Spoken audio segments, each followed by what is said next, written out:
Hello student. मैं नीरज कुमार स्वागत करता हूँ आपका यह विद्या में।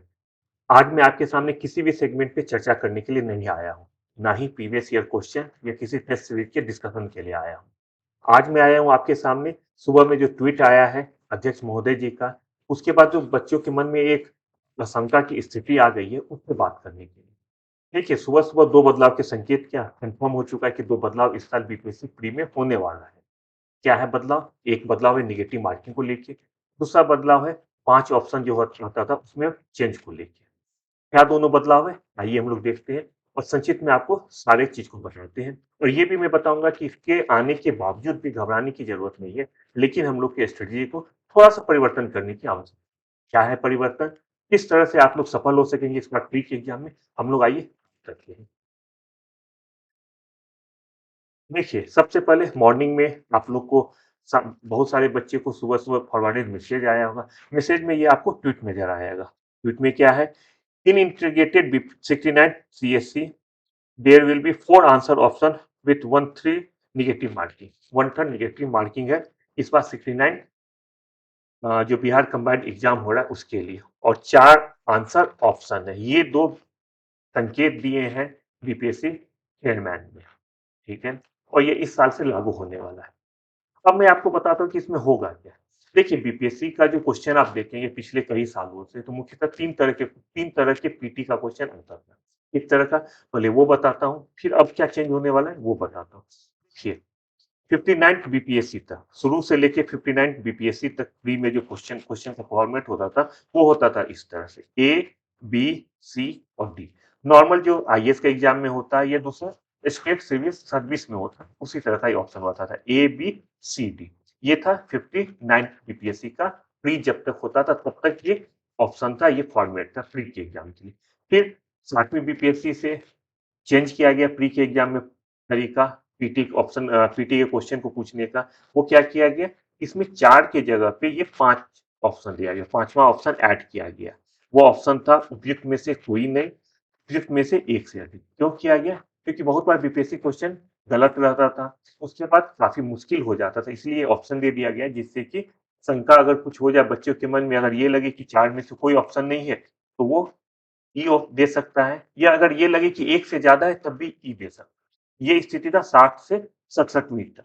अब 68वीं मतलब पिछले साल एक बदलाव किया गया। क्या बदलाव किया गया? ये डी और ई जो ऑप्शन है, जो ई ऑप्शन होता था जिसमें कि ये दोनों चीज अलग एक ही साथ रहता था, उपयुक्त में से एक से अधिक और उपयुक्त में से कोई नहीं, इसको क्या किया गया 68 बीपीएससी प्री में अलग अलग ऑप्शन दे दिया गया, ए, बी, सी, और इसके बाद किया गया डी और ई। तो ये बदलाव किया गया। एक बदलाव और किया गया कि माइनस मार्किंग जो ये शुरू किया गया, ये 1/4 था। 1/4 का क्या मतलब होता है? 1/4 का मतलब होता है कि 4 गलत जवाब अगर आप देंगे तो एक सही जवाब आपका सच हो जाएगा। इसको कहते हैं 1/4। अब क्या होने वाला है? अब होने वाला है ये पिछले साल 68 बीपीएससी प्री का जो एग्जाम हुआ था उसका कट ऑफ मार्क्स है। इस पे मैं आऊंगा, उससे पहले मैं बता दूं। देखिए, 1/4 जो नेगेटिव मार्किंग होता है, इसमें क्या होता है, इसमें प्रोबेबिलिटी यही कहता है कि अगर आप 4 कोई भी सवाल का जवाब देते हैं तो चांसेज ये है, मैथ का प्रोबेबिलिटी यही बताता है कि चांसेज ये है कि एक आपका सही होगा। अगर मान लीजिए 1 number, 2 number, 3 number, 4 number, 4 question है, अगर आप देखते होंगे कि अगर सब में हम लोग ए लगा दें तो ये चांसेस हो जाता है कि कोई ना कोई एक मेरा सही हो जाए। ये बीपीएससी कहीं नहीं लिखा है, लेकिन लगभग यही होता है कि अगर 150 क्वेश्चन है तो 25% ए ऑप्शन होता है, 25 बी, 25 सी, 25 डी ऑप्शन होता है। ये कहीं लिखा नहीं है। हो सकता है 25 की जगह पे 28% भी हो, 30% भी हो, कहीं 20% भी हो। ये वैरी करता है, एक अनुमानता ये लगाया जाता है। चारों ऑप्शन का लगभग बराबर वेटेज होता है। पहले क्या था? पहले ये था कि 4 गलत होने पे एक सही जवाब कट हो जाता था, जिसे 1/4 कहा जाता था। बच्चे के लिए स्थिति थोड़ा आसान हो गया था कि 4 जवाब देंगे, कोई भी एक सही हो जाएगा तो मेरा बात बराबर हो जाएगी। अब क्या किया? अब किया गया कि 1/3 कर दिया गया नेगेटिव मार्किंग। इसका मतलब ये हुआ कि 3 जवाब अगर मेरा गलत होगा तो एक पूरा नंबर कट हो जाएगा। और अब मैथ का प्रोबेबिलिटी का जो नियम है कि 4 जवाब देने पे एक सही होगा, यहाँ 3 जवाब देते तो एक सही होने का चांसेस उतना ज्यादा नहीं। ये तब मैं कह रहा हूँ जब आदमी तुक्का लगाता है। जब आपको पता है तो 4 में 4 सही होगा, जितना आप सही बनाएँगे उतना सही हो गया। अब क्या हो गया, अब थोड़ा-सा मुश्किल समय आ गया कंपेयर टू लास्ट ईयर, लेकिन ये वन थर्ड बाकी सारे एग्ज़ाम में ये फॉलो होता है। तो अगर हम पिछले साल 68 बीपीएससी प्री का कट ऑफ देखते हैं, तो जनरल के लिए 91 था। जनरल के लिए 91 था। 91 था जनरल के लिए। इस साल लगभग सीट 40-50 सीट इस साल पिछले साल के मुकाबले में ज़्यादा है। पिछले साल 324 सीट था, इस बार लगभग 380-90 के आस-पास सीट है इस साल के लिए। तो पिछले बार 11 गुना रिजल्ट आया था। जितना सीट है उसका लगभग 11 गुना प्री का रिजल्ट आया था। हम लोग मान के चलते हैं कि इस साल भी वही होने वाला है। अब देखिए इस साल लगभग सीट 40-50 ज़्यादा है और नेगेटिव मार्किंग जो 1/3 हो गया।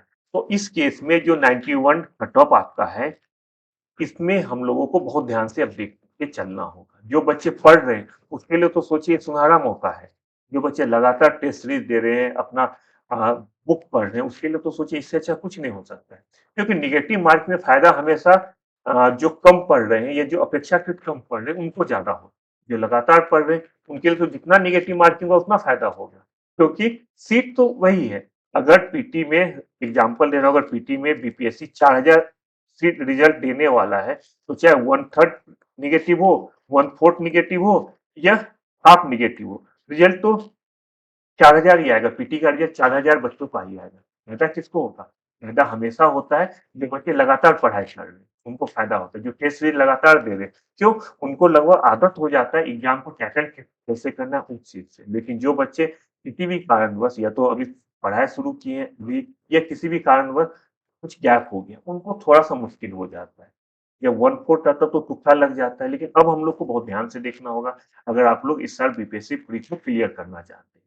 देखिए, मेरे हिसाब से जो 91 कट ऑफ था, मैं एक एग्जांपल दे रहा हूँ कि अगर जैसा स्टैंडर्ड क्वेश्चन का स्टैंडर्ड पिछले साल का था, अगर सेम स्टैंडर्ड इस साल आ जाए, जैसे बच्चे पिछले साल थे, उसी तरह के बच्चे इस साल हैं, उस केस की मैं बात कर रहा हूँ।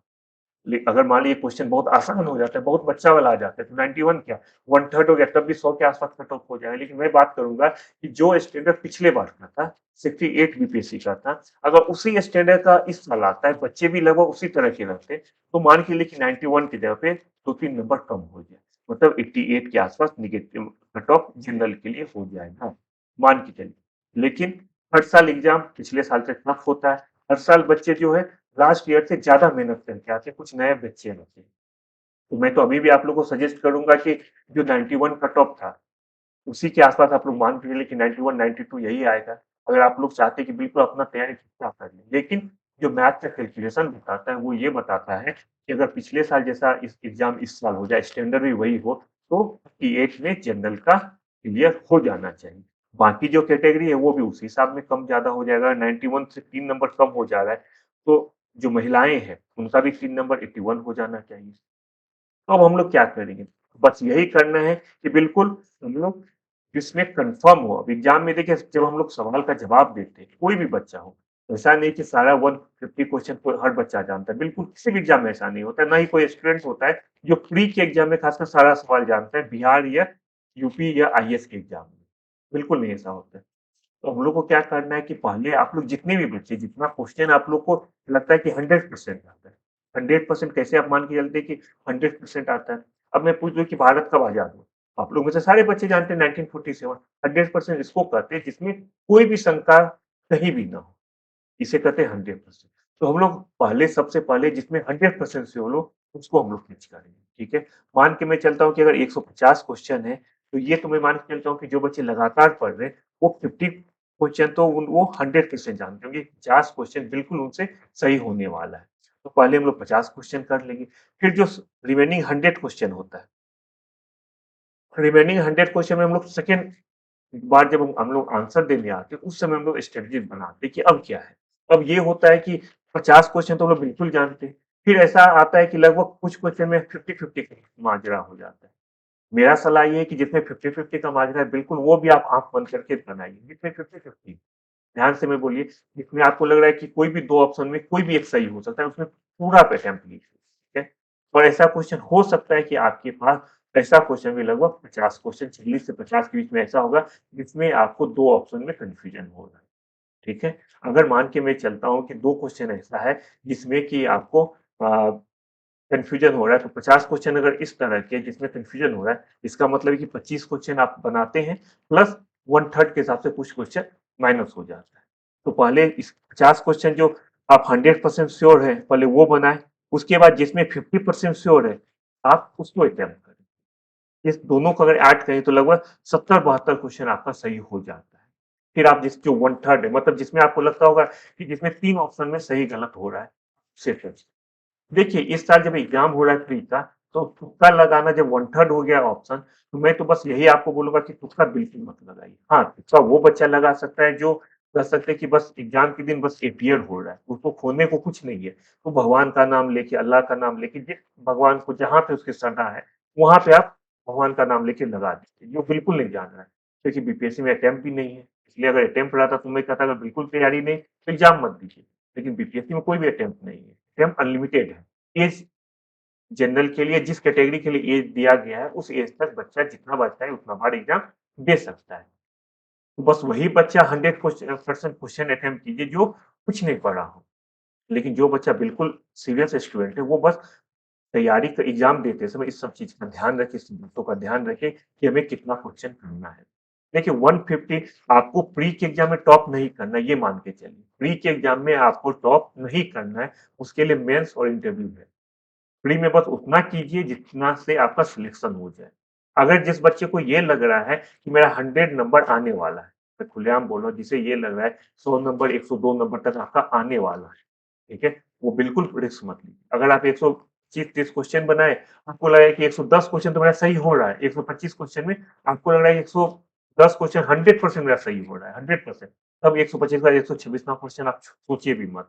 बस 125 क्वेश्चन बनाइए। अगर लग रहा है 110 सही हो रहा है, 15 में 3-4 और सही हो, माइनस होने के बाद भी 105 नंबर आपको मिल जाएगा, ठीक है? तो पीटी का एग्ज़ाम में अगर आप लोग इस तरह से तैयार होना शुरू करें, तो मुझे लगता है कि आप लोगों को बिल्कुल कोई भी शंका नहीं होगा कि आप लोग प्री क्लियर ना कर पाएँ। और आप देखते होंगे आप में से जितने बच्चे यज्ञ विद्या में प्री के टेस्ट सीरीज़ में हैं, वो लोग देख रहे होंगे कि हम लोग इसी तरह से लोगों के लिए क्वेश्चन फॉर्मेट भी कर रहे हैं। जब अगला टेस्ट होगा आप लोग का यज्ञ विद्या में, जो बच्चा आज पहली बार मेरा वीडियो देख रहा है उसको मैं बता दूं कि यज्ञ विद्या आप लोग के लिए टेस्ट सीरीज भी लेके आता है।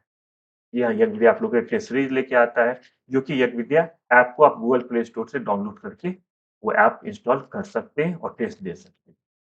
आज तक जितना भी टेस्ट होता था उसमें 1/4 मार्क्स से माइनस मार्क, लेकिन अब जो कल टेस्ट होने वाला है, जो बच्चा कल टेस्ट देगा, उन लोगों के लिए कल मतलब सोमवार को ये टेस्ट होने वाला है, उन लोगों के लिए 1/3 के हिसाब से क्वेश्चन भी हम लोग सेट करेंगे, जिससे बच्चे को बिल्कुल पता चले एग्ज़ाम में कितना नंबर वो लाने वाला है। तो मुझे पूरा उम्मीद है, पूरा विश्वास है कि आज का जो ये वीडियो था, वो आज जो आप लोग सुबह से परेशान हैं, उसे दूर करने में बहुत मदद करेगा। इसके बावजूद भी अगर आप लोगों को कोई भी तकलीफ है, कोई भी परेशानी है, कुछ समझ में अभी भी नहीं आ रहा है, क्या स्ट्रेटजी होना चाहिए? आप लोग बिल्कुल फ्री हैं कमेंट करने के लिए। आपको सारा यज्ञ विद्या सोशल नेटवर्किंग साइट पे हम लोग हर जगह अवेलेबल है। आप लोग कहीं किसी भी माध्यम से आके हम लोगों को मेल कर सकते हैं, मैसेज कर सकते हैं, कुछ भी कर सकते हैं, ठीक है? आप लोग ज़्यादा से ज़्यादा बच्चे यज्ञ विद्या को गूगल प्ले स्टोर से यज्ञ विद्या ऐप को डाउनलोड करें। यूट्यूब पे हम लोग सब्सक्राइब कीजिए जिससे कि जो नया-नया वीडियो आप लोग के लिए लाने वाले हैं, देखिए अब 1 महीना एग्ज़ाम का आपका बचा हुआ है, 30 को एग्ज़ाम है, 1 महीना आपका बचा हुआ है, लास्ट 30 दिन है। मेरा सलाह यही है कि अंतिम के 30 दिन आप लोग हर काम को बंद करें, सिर्फ़ और सिर्फ़ पढ़ाई पे फ़ोकस करें। टेस्ट सीरीज़ हर दिन दें, जिससे कि आप लोगों को पता चलते रहेगा आप लोगों को किस पोर्शन में 30 दिन में बहुत सारी चीज़ को इम्प्रूव किया जा सकता है। जहाँ पे कमज़ोरी है, उसको दूर किया जा सकता है। तो आप लोग जम के पढ़ाई करें, कोई भी कन्फ्यूज़न हो, यज्ञ विद्या को तुरंत इन्फॉर्म करें। यज्ञ विद्या हमेशा आपको आपके प्रॉब्लम को सॉल्व करने के लिए है। आप लोग अपना ख़्याल रखिए, हम लोग फिर मिलते हैं नई वीडियो के साथ। बाय-बाय।